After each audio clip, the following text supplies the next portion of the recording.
Hey, what's up, y'all? I'm at the bus stop. The train came a little early, so I'm gonna be waiting a good minute before my bus gets here. You know, a little. I can't. Yeah, the train came a little earlier than as usual to transport me to the place where I'm currently waiting out for the bus.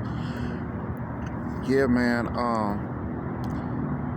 So I saw that my last video that I did, as far as me pointing out why men aren't showing up to the workplace anymore, got hella views. So yeah, shout out to my peeps for doing that.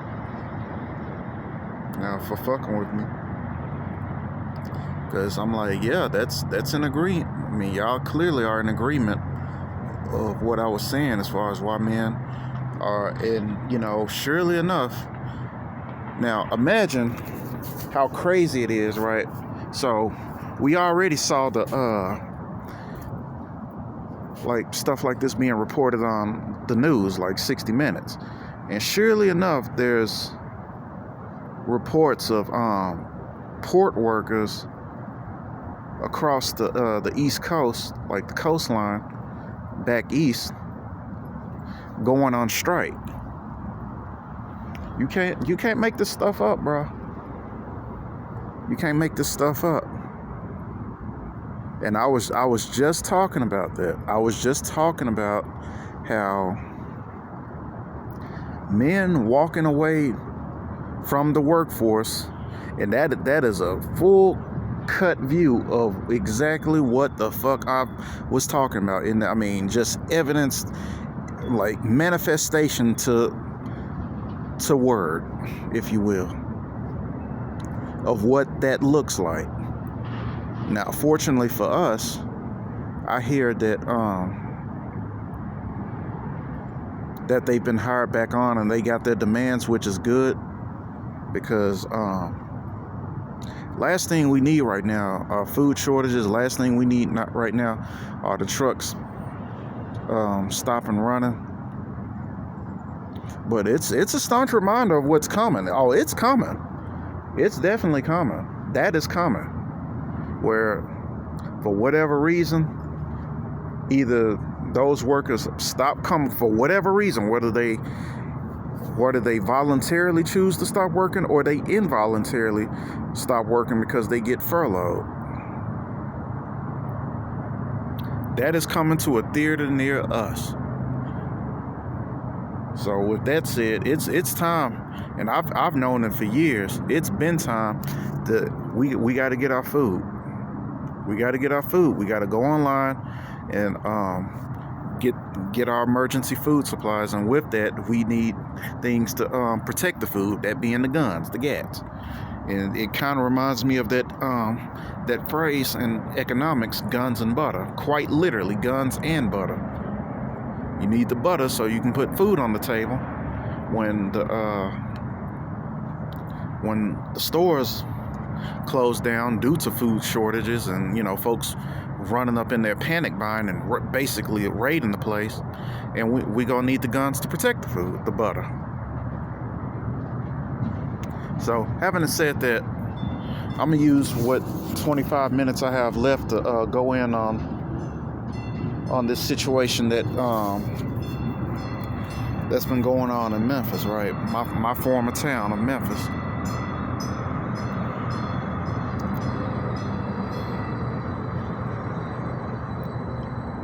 And part of me wants to use, because I'm here to talk about what's been going on with the Dolph case, with these two garbage ass niggas who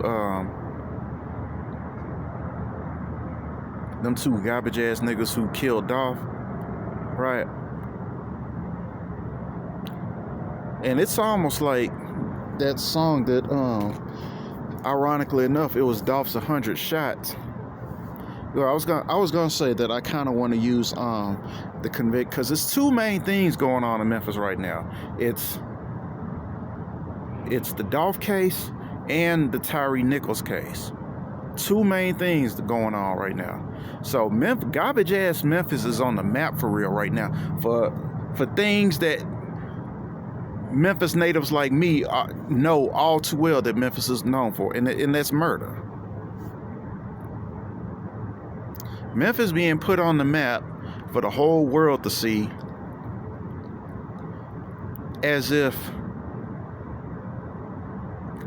you know, I'm just looking at my garbage ass former city like it's on the spotlight, and I promise, like, anybody, if anybody went down there, they would be disappointed in the quality of what Memphis is. They just would.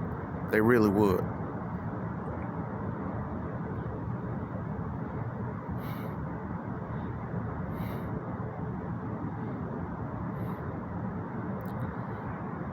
But it just goes to show that when Memphis is put on the map and is publicized, it takes some bullshit like this, along with the murder of Eliza Fletcher, which was like a year or 2 years before the murder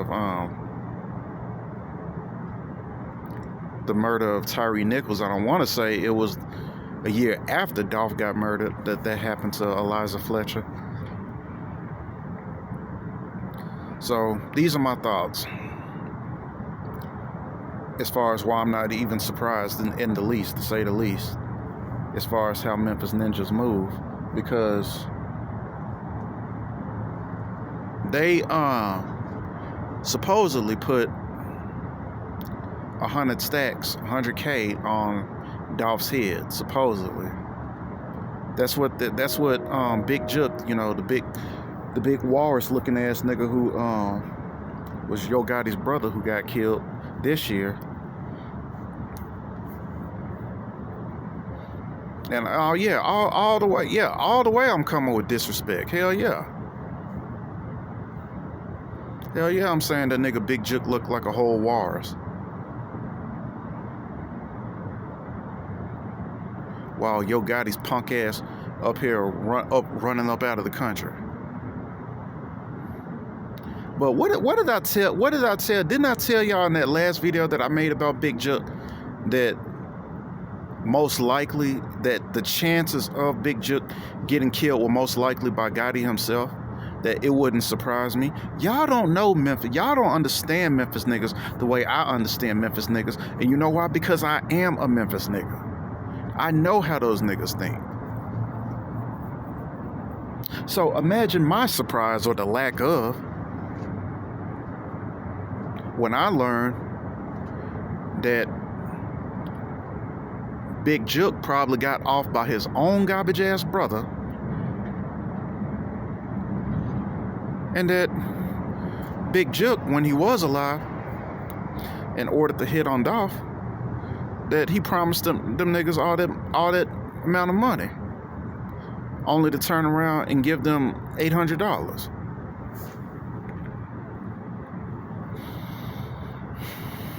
It ain't no surprise, because everybody's looking on the outside that they got played, they got hoodwinked, they got all this, they got backdoored, and man, y'all did all that bullshit just for $8. And it's like one time what Pat said, Project Pat said on Vlad's channel. It's niggas in Memphis that'll smoke you for $200. All they need is $200.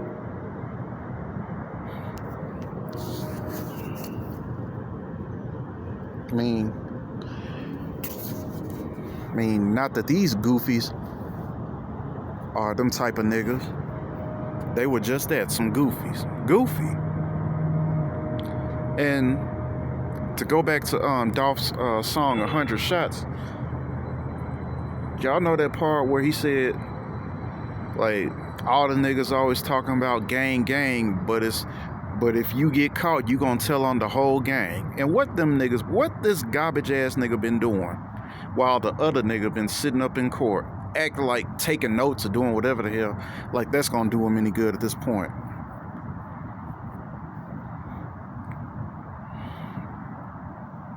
Nigga been up in there whistling, singing, telling on the whole gang, telling on the very nigga who was standing right next to him when they murked off.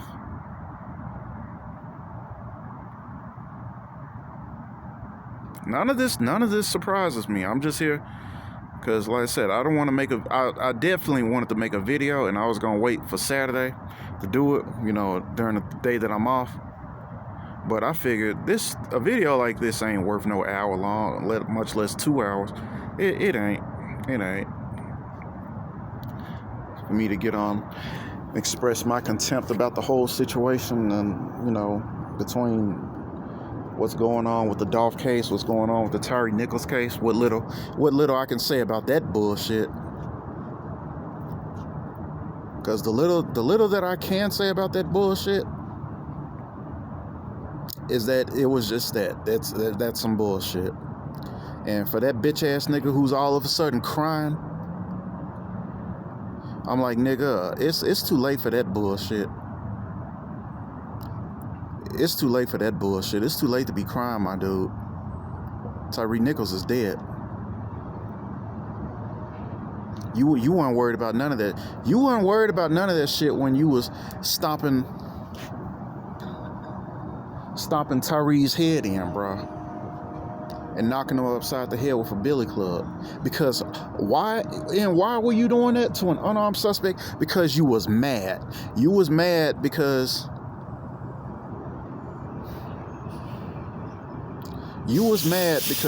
it wasn't no work to do.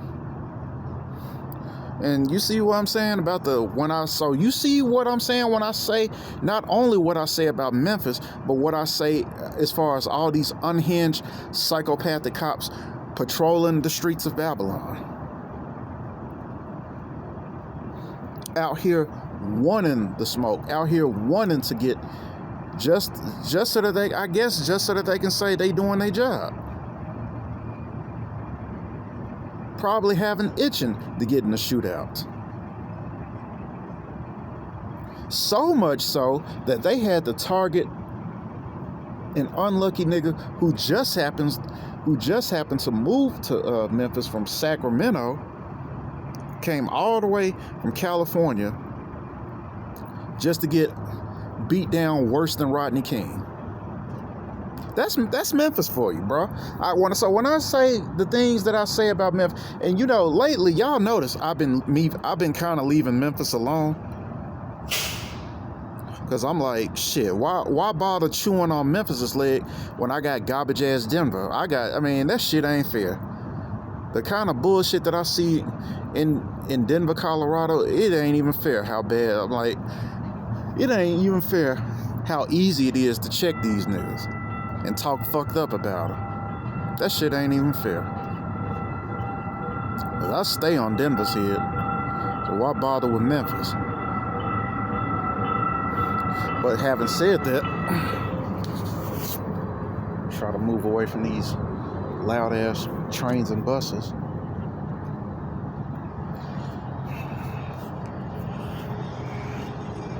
I still got a little bit more time left before my bus arrives.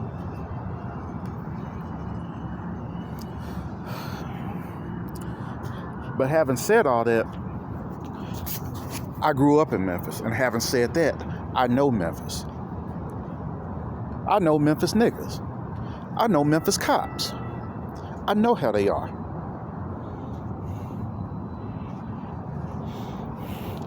And, and like I said, back to, the niggas who shot Dolph, it's nothing short of surprise. It's nothing short of not surprising. It might be surprising because, like I said, everybody looking on the outside, looking at garbage ass Memphis.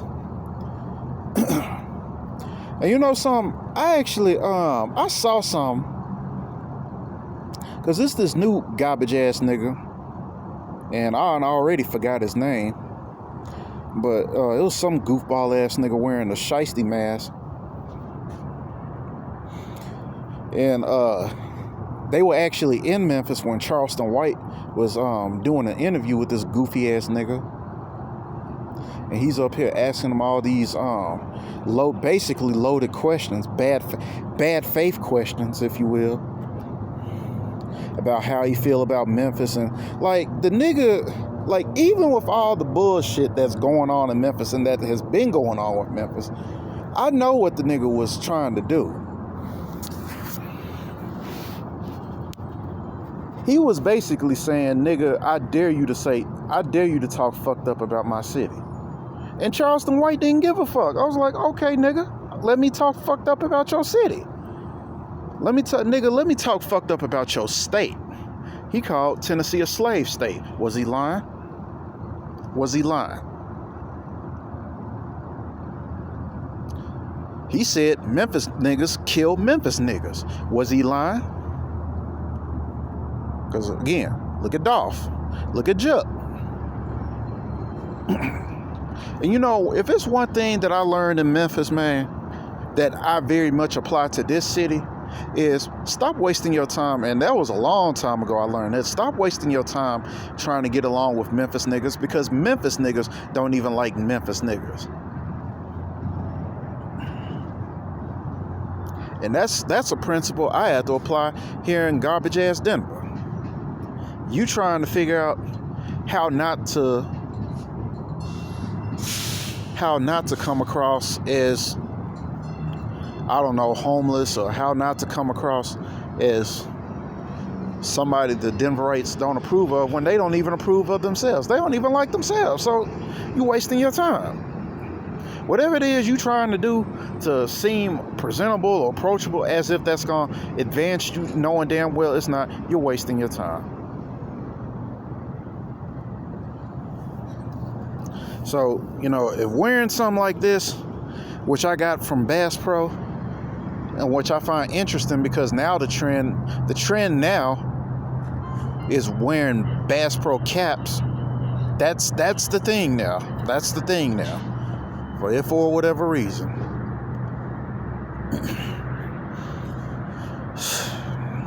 People, man. Is it any wonder that of all the things that I've accomplished little to nothing with them? I mean, anybody who... Anyway, back to this case and this bullshit that's going on in Memphis. I think I pretty much said everything I got to say about the whole fiasco. About, you know, it's at the end of the day, it ain't nothing but some this is classic Memphis bullshit. A bunch of garbage ass fuck niggas, a nobody ass niggas,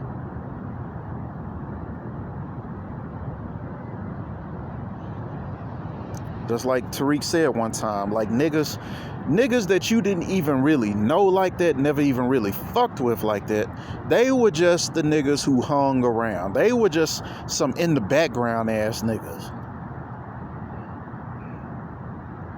And them be the niggas that end up killing your ass. And the nigga can't, I mean, at the end of the day, who was this garbage ass nigga Cornelius Smith? Who was this garbage ass nigga Justin Johnson? Who was he? Who were they? Who were they? A bunch of nobody ass niggas, no talent having ass niggas.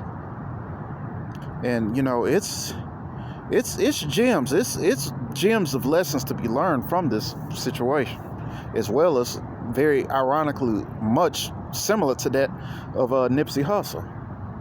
Because it's crazy how both Dolph and Nipsey Hussle, and I'm sure I said this, you know the similarity between the deaths. You know how they were raised in the hood ass part of the country and made something out of nothing, got propped up, calling themselves giving back to the community, and ended up getting murked by one of their own. Not the so-called ops, not the so-called niggas on the other side of the corner. Niggas within they circle did that to them. So I think I'm gonna say this, and I'm gonna go ahead and get off, because like I said, I wanted to make this as brief as possible. Let me say this to the Negroes out here, to the black men out here, prominent black men.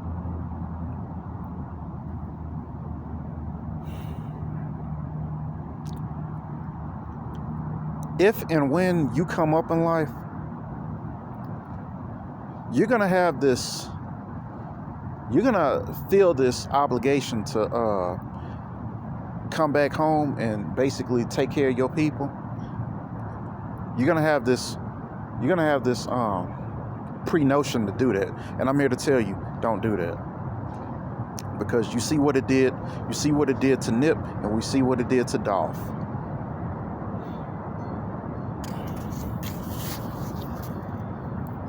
It ain't nothing going on in Blackistan worthwhile returning to. And we just saw that with this garbage ass nigga Julio Fulio, and the uproar from that.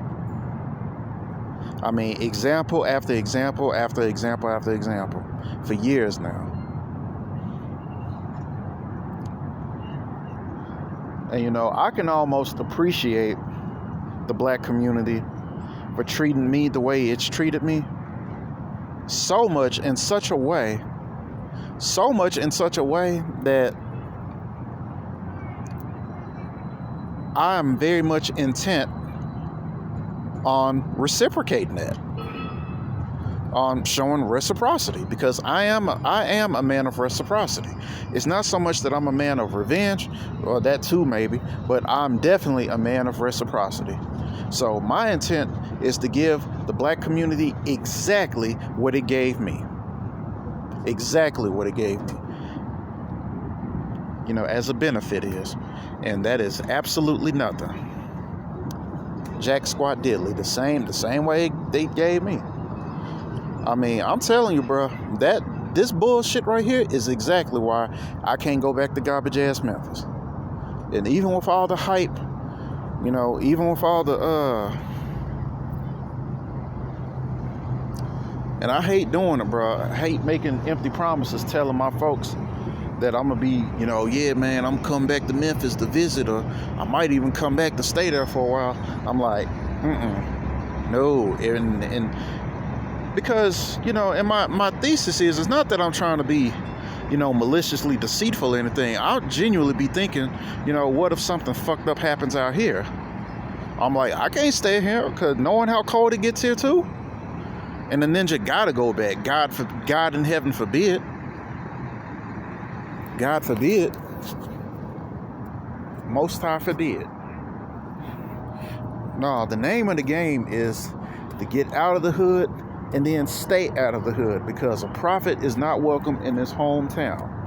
Them niggas will kill your ass. And even with me being a quote-unquote nobody-ass nigga, I promise you, bro, I promise you, I would not be surprised, and I don't even want to speak on it, but even a nobody-ass nigga like me, I promise you there's a bullet, that might be a bullet with my name on. And do I want to fuck around and find out to meet that bullet? Fuck no. Hell no. We gotta stay. The name of the game is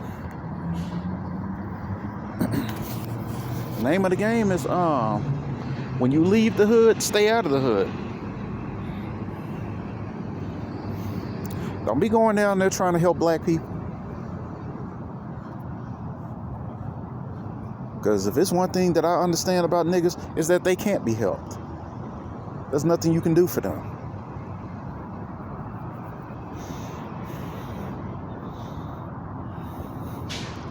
So don't fall for that pro-black Dr. Umar Johnson theory about what have you done for black people.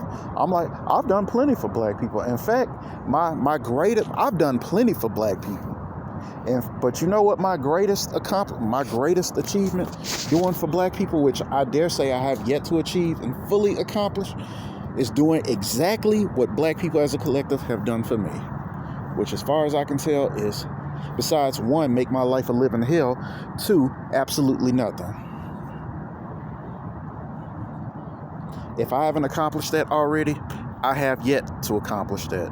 And accomplish that I will.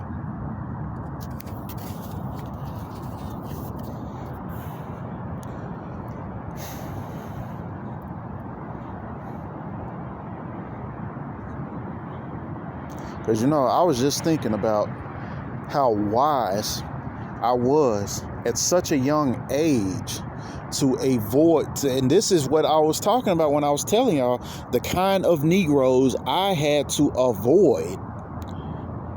I had to stay the fuck away from. I had to go to school with garbage ass niggas like a Justin Johnson or Cornelius Smith. And what do you think they were doing while I was petitioning for the Honor Society? They were doing what niggas do. Robbing, stealing, joining gangs, just being a whole fuck nigga.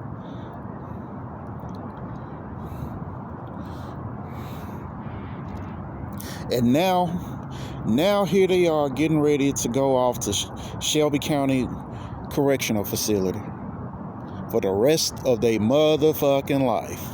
That is who I had. So when I tell y'all about my social circle, how at one point in life, and it was definitely before I even started middle school, I had to cut a whole gang of Memphis niggas off.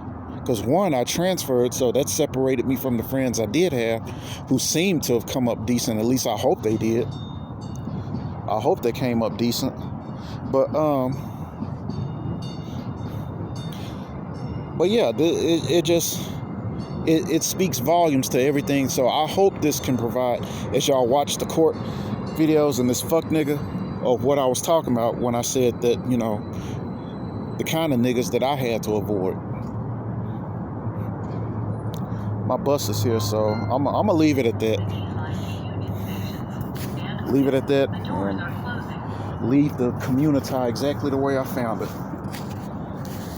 Like, cause I gave y'all ninjas, y'all garbage ass niggas had me for 27 years, and what did y'all do with that? Absolutely nothing. So now I'm here in Colorado starting another legacy. So I'm gonna leave you garbage ass Memphis niggas to it, and all the fuck shit y'all do, cause it ain't nothing short or surprising. Oh, this goofy ass nigga. Yeah, he turning around, but goofy ass nigga parked in the wrong spot. But like I said, it's nothing short of what I expect from some garbage ass Memphis niggas. This is what they do. This is their MO.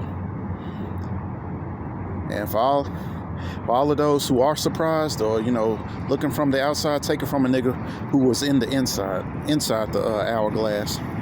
So I'm gonna leave it at that. I'll catch y'all in the next vid. I'm out.